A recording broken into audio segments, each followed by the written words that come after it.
Well, hi everybody. Welcome to another online leadership seminar. We're going to do 3 videos in this session, and each one is going to tackle a little bit different content. So this first one, we're talking about personalities and personality profiles. And basically what I want you to do is I want you to go to the link that's in the description of the video. It's 16personalities.com. You can find all kinds of different personality profiles and personality tests and different things that you can use to get an idea of your personality and personalities of other people. But what I would like you to do for this exercise is to do the Myers-Briggs personality profile. And so one of the best sites I've used for that is called 16personalities.com. And it's called 16 personalities because Myers-Briggs has this concept that we are made up of basically 4 elements, personality-wise, or four areas, and in each area there's 2 sides of it. And the dominant side creates a mix of four main traits, and you can come up with, if you go through all 8, you can come up with 16 different personality types. And so it's called 16personalities.com. And why I like the Myers-Briggs personality profile is because it allows for you to understand yourself as a bit of a range between different or opposing pieces. It allows for a lot of give and take. It allows for a lot of dynamic range to it. And I found it just to be pretty practical and helpful for us in understanding and communicating things. I know there are some personality profiles that have very specific language for them, and some of them use like animal imagery, like you're a dog, or you're a horse, or you're a cat, or whatever. But I just find the Myers-Briggs to be pretty decent when you can get down into it. That if it seems to be fairly accurate in understanding it, I find it to be helpful in being able to explain myself and other people, and I just find it to be rather useful, and it's used a lot. Now the test has limitations. You can take these tests and they may say you're one thing but you really feel you're something else, and that's fine. The test really just gives you a baseline based on the questions that they have, but you may read it and figure out, okay, now I'm actually a little bit more one than the other, and that's totally okay. But what I would like you to do after this video is I'd like you to follow that link, go take that test, and figure out what your personality profile is. So I'm interested in your 4-letter combination. For example, I would be an INTJ. INTJ, which is intuitive, introverted, intuitive, thinking, judging. Those would be my dominant traits. And so you can also look up on that site. It will give you a profile of what people with that personality are typically like, and what works and what doesn't. And we'll get into that in a couple minutes, okay? But what I'm looking for is that 4-letter combination, which we'll talk about later, and that you'll use a little bit later on as you go through these videos. Now, before you get to that test, I want you to understand a little bit about the Myers-Briggs format. So, like I said, there are 4 areas on a spectrum. So, the first area is whether you're they call it your mind, and you're either introverted or extroverted. Introverted or extroverted. And the reality is that it's not one or the other. Everybody is a mix of both of them. You may be very introverted, or you may be very extroverted, or you may be a little bit introverted and a lot of bit extroverted. The mix changes, and the mix is dependent on you, and sometimes it's dependent on what kind of setting you're in. But everybody is a mix of those things. So it's not you're exclusively introverted or extroverted. You're a mix, and what you're looking for is which is your dominant What are you most of the time? 51% or more of the time. So I would be 51% or more of the time introverted. Okay? And introverted is basically I get energized by being alone most of the time. I'm okay with being alone. I'm okay with sitting in the quiet. I'm okay with being in my own head. I'm okay in that space. I do enjoy people. I'm still a little bit extroverted. I do enjoy people. I enjoy being around them. But I find that if I have too much time around people, I end up feeling drained. And I need to go back to be introverted. Now, Heidi, for example, is very extroverted. And so if she's alone too much of the time, she really needs to get out to be with people to feel energized and recharged. But at the same time, if I'm alone too much, I start to feel drained and need to feel that extroverted bit of me. Same with Heidi. If Heidi's around people too much, she needs to get some alone time to feel that introverted part of her. And that's part of the reason I like this profile, is because it allows for both of those things, and we're just getting an idea of what we are most of the time. Okay? So the first one is mine, which is introverted or extroverted. And I'm going to go through these things, and you may be thinking, oh yeah, I'm that. And you may be able to come up with your own personality profile without taking the test. I also suggest talking to other people and asking them what they think that you are, because let's face it, we don't always think of ourselves clearly. Anyways, second thing they call energy. And that's, are you observant or intuitive? Now, the observant person is much more focused on, or observant or sensing, they say, is much more focused on the real life, practical, physical, tangible things in the room. What people say, not necessarily what they mean, what's happening between the lines, but like, this is here, this is a physical object, these are the exact words you said.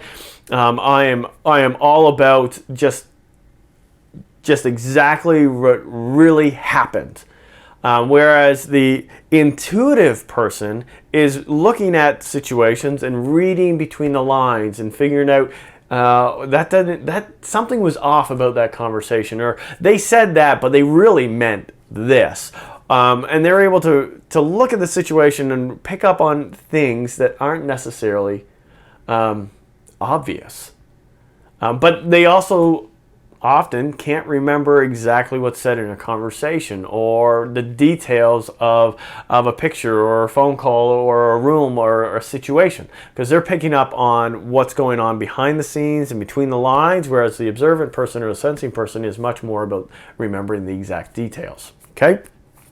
The third area is what they call nature, and that's either thinking or feeling. Now, I think that's kind of self-explanatory. Are you somebody that thinks through and is very logical and rational, or are you more, again, everybody's both, it's just which are you more dominant, or are you somebody that taps more into your feelings and is more about the emotions and the connections and feeling fulfilled emotionally? Or do emotions not have a whole lot of say in your life, and you're much more about the rational arguments, thinking through things, being logical, and being up in your head instead of in your heart? Okay, and the last one they call tactics, which is either judging or prospecting. Judging or prospecting. So judging is the kind of person that likes to have a plan, likes to have it set, likes to determine whether something's right or wrong, and wants to get everything scheduled, and you're going to be on time, and you're going to be there exactly when you need to be there, and you've got everything organized and figured out, and you have everything set. The prospecting person is much more about just flying by the seat of their pants and seeing what works as things come. How is this going to fit? I don't want to be bogged down with too much schedule. I want to allow for a lot of margin in these things. I just want to see how things go and just ride. Just go on for the ride. Now, as I said, I'm an INTJ, so I'm introverted, I'm intuitive, I'm thinking, surprise for many of you, he's so emotional. I'm a little bit emotional, I'm more not. Thinking and judging. So I am much more, I want to have a plan, I want to have this figured out, I want to have it in writing, I want to have a strategy. Not, well, we'll just figure it out. We'll just see how it goes and we'll just enjoy the ride. I don't want to enjoy the ride. I want to know exactly where we're going to be, when we're going to be there, and how we're going to get there, and when we're going to stop for gas, and how much money it's going to cost, and all that stuff. Now, again, we're all arranged. We've got both in each category. We've got a mix of both. But what you're looking for is what is your dominant, and what is the thing that you naturally lean into, what gives you energy, where's your comfort zone, what kind of works for you. Now, I'm going to tell you this, and this is about this and the next video when we get into a couple other profile pieces. You need to understand that personality tests and personality profiles are like a weather forecast. They can give you an idea of what has happened and what might happen and what's going on, but they do not determine your personality. Okay? I'm an INTJ. That is not something that's set in stone and determines my every action. I have that personality profile in my back pocket because it helps me understand why I do things and how I do things, but it does not determine how I'm going to be. It does not define who I am. It gives me a sense of what's going on in the weather and maybe can tell me what's going to happen tomorrow with the weather. But you all know that the weather forecast is based on the signs around us, and it is not the weather forecast that determines what happens. The weather forecast just reads what's already there. And so this personality profile isn't here to determine and say this is you and everything is based on this and you should just give into it because that's what it is. That's not necessarily what it's saying. It should be there just to help explain and help you understand yourself better. So you can understand, oh, that's why I'm getting so irritated at work is because I've got so much time with people and I'm not getting enough time by myself. Or, oh, that's why I have so many arguments in my marriage because they want to have a plan and I don't care about the plan. And so all this stuff should help you understand yourself and understand what works and what doesn't work and why, and gives you a better sense of why those things exist. And not only will that help you sort through that stuff, but that will allow you to understand other people and other people to understand you, because then you can say, oh, the issue here is that you really want a plan and I don't care about the plan. I would much rather just go for the journey. And you can then have a conversation about that. Or I really need time alone. And instead of them thinking, well, they don't want to be with me, you can say, no, actually, I do want to be around you. It's just I need some alone time to recharge because I just find that I get overwhelmed with too much people time. And I've got a limited amount of energy for that. And that's already filled up. And so I want to make sure that I get my alone time so I got the energy to really enjoy the time I get with you. And you get to have those conversations to help people understand you better. What it will also do is it will help you understand others, because if they do this personality profile, or you can tell, okay, so-and-so is really extroverted, so-and-so is really a feeling person, that can help you know what works better for them and what doesn't work for them. And instead of thinking, well, this is just something where we're not going to get along, or he hates me, or he's constantly doing that to bug me, or she is avoiding me because she doesn't care about me, you can look at it and be like, oh, wait, she's just introverted and she just needs alone time. Or, oh, they lean more into the feelings, and so it's not that they're being overly sensitive, it's just that's how they process things, is through emotion. And so I need to take that into consideration. And when everybody has that bit of insight about themselves and about each other, it allows us to better work together. It allows us to adapt a little bit to each other to figure out how we can work together, what needs to be adapted or modified to to come together and work better. It allows for better conversations to take place around what we need, when we need it, and how we need those connections. Now, again, that is not the answer to every problem. That is not something that is hard and fast determined forever. Your personality can change. In certain settings, I actually shift to being more extroverted than introverted. And I mean, I was talking to Heidi, and we talk about the personality thing quite a lot. It comes up a lot in our relationship and trying to figure out how to keep working well together. But she's saying, you know what, I think my personality has shifted a little bit since having kids.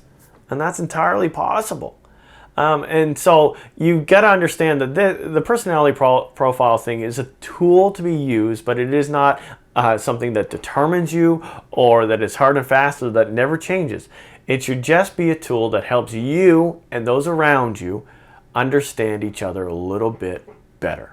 So go check out that test, do that test, look at the information, figure out what do you think your letter combination, what are you more of? Are you more introverted or extroverted? Are you more thinking or feeling? Are you more sensing, observant, or intuitive? Are you more judging or prospecting? Check it out. Do that little profile. It doesn't take real long. You'll get once you have your 4-letter combination, write it down. You can do research on the stuff later. But write that down and then come back and watch the next video.